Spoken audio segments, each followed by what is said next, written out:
Hey, Kris. I just wanted to maybe get a thought on, changing your goaltender when, Stewart played pretty well in that first period, but and then just a thought on what Calvin did and kind of what he's been doing in this playoffs and just the run he's been on. Yeah, it's unfortunate for Stu to be pulled there. Our team was flat. It was, didn't give him any opportunities. Had again taken 3 penalties in the first period, 2 high stickings, which I'm hating. But unfortunate. We needed to change things up, and the change was. It was great the way he played. Pix made some really big saves. I don't think there was many shots in the second period, but there was a couple of really good quality ones that he came up big with. And then, as the game went on, obviously the one in the overtime, he got his glove on it just enough to keep that from going in. And, it was great to see him make the saves when we needed them. Left side, front row. A lot of teams have backup goalies that they hardly ever use, and you ride your starter. Can you explain the confidence that you have in Calvin, and also what that save on Lundell, that little mini breakaway, did to change the complexion of the game for your team? Well, I have confidence in him because you look at his record. Whether it's last year, this year, especially in the second half of this year, he's been doing a lot of winning, and he's been getting a lot of goal support too, but he's been making the big saves when we needed them. And I'm thinking about when Stu was injured at the end of the season, and there was a run of games where Pix played in consecutive starts, and I remember just him making some really key, timely saves.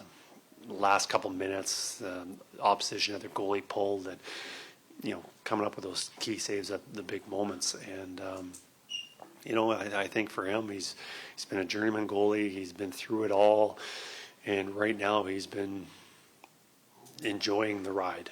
The ride last year of just becoming a regular NHL goaltender again, and then obviously getting as many starts as he's been getting, and he's earned them. I'm not giving him any starts. He's deserved it.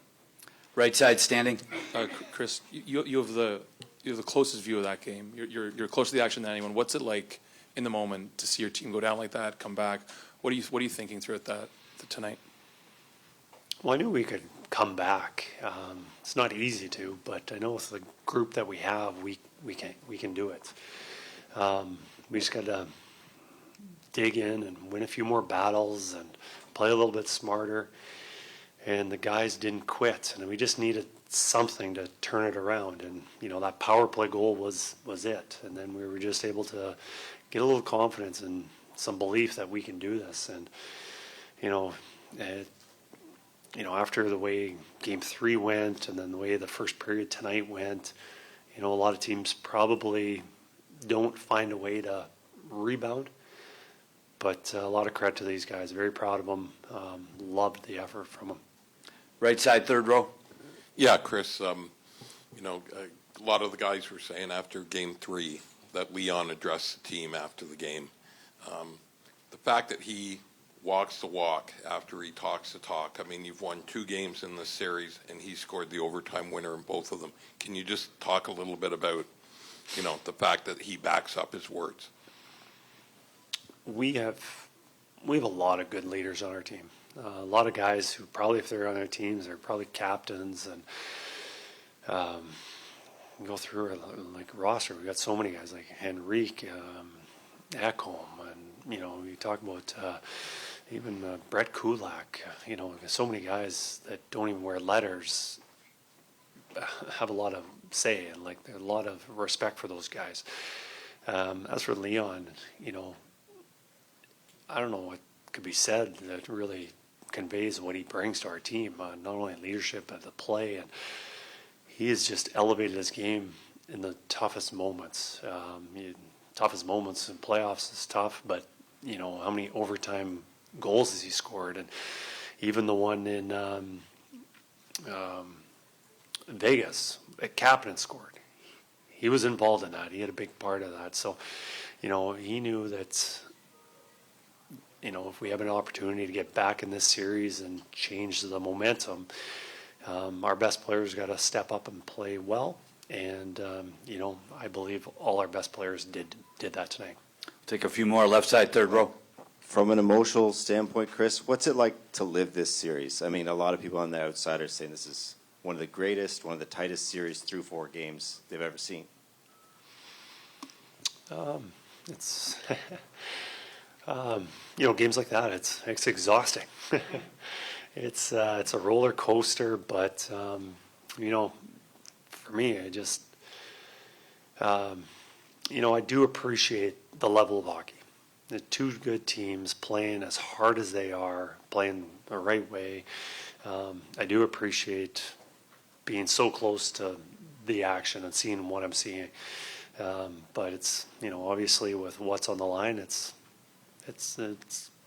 stressful. There's a lot on the line, and but it is fun, and I think our guys are having fun, enjoying this moment, and we're going to enjoy this tonight, and we know tomorrow we're going to have to turn it off because we're going to have a big Game 5 coming. Stay in that same row. Can you, along that vein, you're bringing now a team home that's 2-2, just won a miraculous game here. You're going into Edmonton on a Saturday night and a full sold out. The city's on fire up there. What awaits the Oilers, the team, everybody, these next 3 games? There's some wild hockey coming, it looks like. Yeah, I'm sure there's going to be some more exciting hockey. You look at these, you know, 3 of the 4 games have been nail biters. They've been exciting, back and forth. Either team could have won.